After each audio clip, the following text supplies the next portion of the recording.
போட்டித் தேர்வை எதிர்நோக்கி படித்து கொண்டிருக்கும் அனைத்து போட்டியாளர்களுக்கும் வணக்கம். தொடர்ந்து எங்களுடைய எஸ்ஆர்எம் யூடியூப் சேனலை பாருங்கள். பிடிச்சிருந்தா லைக் பண்ணுங்கள், ஷேர் பண்ணுங்கள். மறக்காமல் பக்கத்தில் இருக்க பெல்லைக்கானை ப்ரெஸ் பண்ணி ஆல் அப்படின்னு கொடுத்துட்டிங்கன்னா நம்ம போடக்கூடிய எல்லா வீடியோவுமே வரும். ஸோ அதனால் பக்காவாக பார்த்துக்குங்க ஃப்ரெண்ட்ஸ்.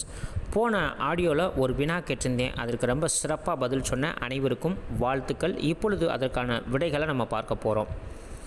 திருமந்திரம் என்பது எத்தனையாவது திருமறையாக கருதப்படுகிறது? விடை பார்த்திங்கன்னா 10ஆம் திருமறை. ஸோ திருமந்திரம் என்ற நூலை இயற்றியவர் பார்த்தீங்க அப்படின்னா திருமூலர். அவர் இயற்றிய நூல் பார்த்திங்கன்னா 10ஆவது திருமறையில் இடம்பெற்றிருக்கு. இந்த கொஷின் ஒரு ரிப்பீட்டடான கொஷின். ஸோ மொத்த திருமறைகள் அப்படின்னு கேட்டிங்கன்னா 12 திருமறைகள் இருக்கிறது. இந்த 12 திருமறைகளில் 10ஆம் திருமறை தான் இந்த திருமந்திரம். சரியா? 3 திருமறைகளை பாடினது திருஞான சம்பந்தர். அடுத்த 3, 4, 5, 6ஆம் திருமறைகளை பாடினது பார்த்திங்கன்னா திருநாவுக்கரசர். 7ஆம் திருமறையை பாடினது பார்த்திங்கன்னா சுந்தரர். 8ஆம் திருமறையை பாடினது பார்த்திங்கன்னா மாணிக்க வாசகர். 9ஆம் திருமறையை பார்த்தோன்னா 9 பேர் சேர்ந்து எழுதியிருப்பாங்க. 10ஆம் திருமறை இந்த திருமுறள் எழுதின திருமந்திரம். சரியா? 11 பார்த்திங்கன்னா 11 பேர் சேர்ந்து எழுதியிருப்பாங்க. 12ஆம் திருமறை பார்த்திங்கன்னா பெரிய புராணத்தை இயற்றிய சேக்கிழார். சரியா? இவ்வளோதான். இதெல்லாம் பார்த்திங்கன்னா பொறுத்துகையில் அப்படியே கேட்பாங்க.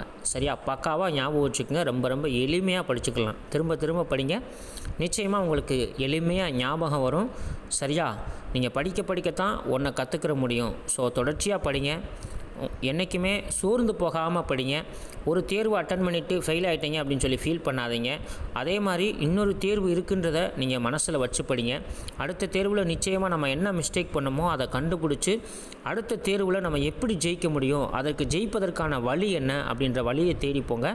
நிச்சயமாக உங்களால் அதற்கான வழி பிறக்கும் அப்படின்னு சொல்லுவாங்க. ஸோ வழி பிறப்பதற்கான வழி நம்ம நிச்சயமாக கல்வியை படித்து தான் ஆகணும். படித்தா அதற்கான வழி கிடைக்கும் என்பதை தெரிவித்துக் கொள்கிறேன். ஓகே ஃப்ரெண்ட்ஸ், இன்றைக்கி பார்த்தீங்கன்னா நடப்பு நிகழ்விலிருந்து ஒரு 25 கொஷின் கொண்டு வந்திருக்கேன். ஸோ ரொம்ப சூப்பராக இருக்கும். வாங்க ஃப்ரெண்ட்ஸ், கடைசி வரைக்கும் இந்த வீடியோவை ஸ்கிப் பண்ணாமல் பார்த்துட்டு உங்களுடைய கமெண்ட்ஸையும் சொல்லுங்கள். சரியா? வாங்க வீடியோக்குள்ளே போகலாம். கேள்வி எண் 1, இஸ்ரோவின் முதல் தலைவர் யார்? விடை பார்த்திங்கன்னா விக்ரம் சாராபாய். இஸ்ரோவின் முதல் தலைவர் யார்? விடை விக்ரம் சாராபாய். கொஷின் நம்பர் 2, உலக அளவில் மீன் உற்பத்தியில் இந்தியாவின் இடம் என்ன? விடை 2ஆம் இடம். உலக அளவில் மீன் உற்பத்தியில் இந்தியாவின் இடம் என்ன? விடை 2ஆம் இடம். கேள்வி எண் 3, சர்வதேச யோகா தினம் எந்த ஆண்டு முதல் கொண்டாடப்பட்டு வருகிறது? விடை 2015. சர்வதேச யோகா தினம் எந்த ஆண்டு முதல் கொண்டாடப்பட்டு வருகிறது? விடை 2015. இந்த யோகா தினம் பார்த்திங்கன்னா ஜூலை. சரியா? ஜூலை மாதம், ஜூன் 21. சரியா? நல்லா கவனமாக பார்த்துக்குங்க. ஜூன் 21லேருந்து இந்த யோகா தினம் கொண்டாடுறாங்க. ஸோ அதனால் நீங்கள் கவனமாக பார்த்துக்குங்க ஃப்ரெண்ட்ஸ். அடுத்து கொஷின் நம்பர் 4, இஸ்ரோவால் அனுப்பப்பட்ட 100வது ராக்கெட்டின் பெயர் என்ன? விடை பார்த்திங்கன்னா GSLV F-15. சரியா?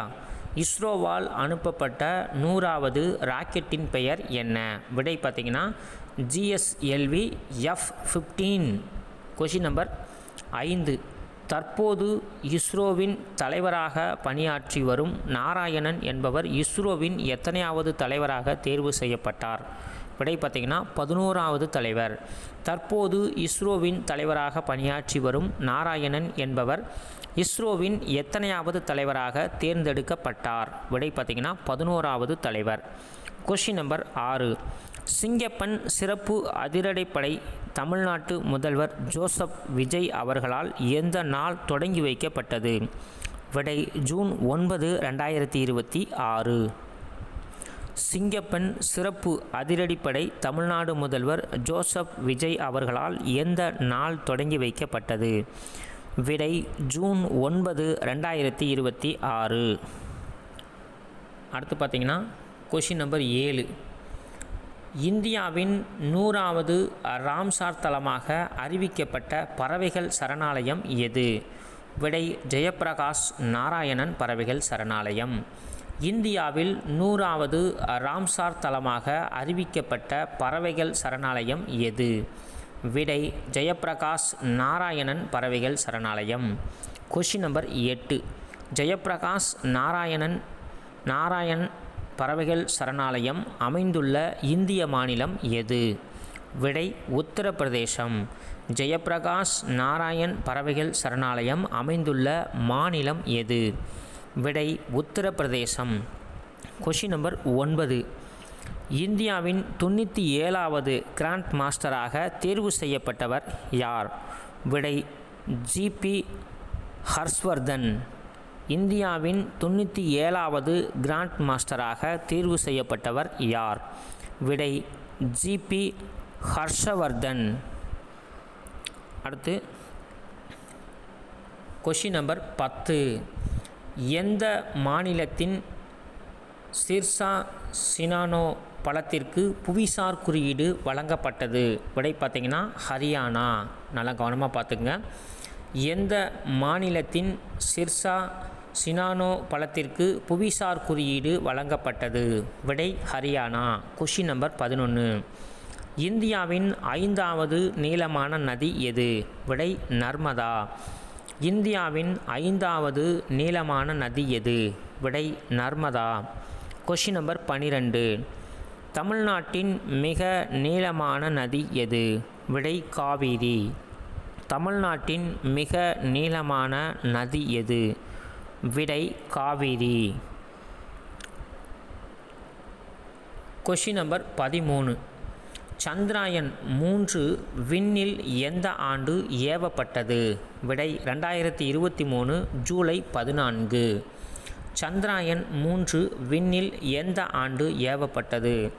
விடை 2023 ஜூலை 14. எங்கேருந்து ஏவுனாங்கன்னா ஸ்ரீஹரிகோட்டாவிலிருந்து ஏவப்பட்டது. சரியா, ஞாபகம் வச்சுக்கோங்க. Question number 14. சந்திராயன் என்ற பெயர் எந்த மொழியிலிருந்து பெறப்பட்டது? விடை சமஸ்கிருதம். சந்திராயன் என்ற பெயர் எந்த மொழியிலிருந்து பெறப்பட்டது? விடை சமஸ்கிருதம். Question number 15. சந்திராயன் என்ற சொல்லின் பொருள் என்ன?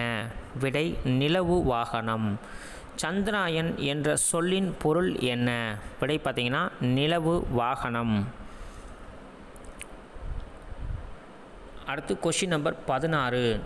சந்திராயன் 1 நிலவை ஆய்வு செய்ய எந்த ஆண்டு விண்ணில் ஏவப்பட்டது? விடை 2028 அக்டோபர் 22. ஸோ இதை கவனமாக பார்த்துக்குங்க, அப்படியே டேட்டோட கேட்டு போடுவாங்க. சரியா, சந்திராயன் 1 நிலவை ஆய்வு செய்ய எந்த ஆண்டு விண்ணில் ஏவப்பட்டது?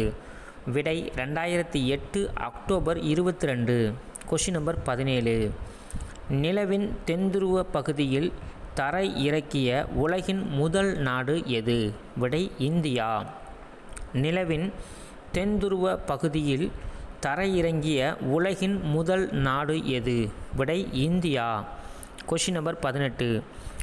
நிலவில் மென்மையாக தரையிறக்கிய 4வது நாடு எது? விடை இந்தியா. நல்லா கவனமாக பார்த்துங்க. நிலவில் மென்மையாக தரையிறங்கிய 4வது நாடு எது? விடை பார்த்திங்கன்னா இந்தியா. அடுத்து கொஷின் நம்பர் 19. தேசிய விண்வெளி தினம் எந்த நாள் கொண்டாடப்படுகிறது? விடை ஆகஸ்ட் 23. தேசிய விண்வெளி தினம் எந்த நாள் கொண்டாடப்படுகிறது? விடை ஆகஸ்ட் 23. Question number 20. தேசிய மகளிர் ஆணைய பெண்களின் பாதுகாப்பு மற்றும் உரிமைகளுக்கான பிரத்யோக உதவி எண் எது? விடை பார்த்திங்கன்னா 14,490, அதாவது 144,90 அப்படியாக வச்சுக்கோங்க. சரியா, தேசிய மகளிர் ஆணையம் பெண்களின் பாதுகாப்பு மற்றும் உரிமைகளுக்கான பிரத்யோக உதவி எண் எது? விடை பார்த்திங்கன்னா 144,90. Question number 21. எந்த நாட்டின் உயரிய விருதான பிந்தாங் அதிபூரணா விருது பிரதமர் நரேந்திர மோடி அவர்களுக்கு வழங்கப்பட்டது? விடை பார்த்திங்கன்னா இந்தோனேசியா.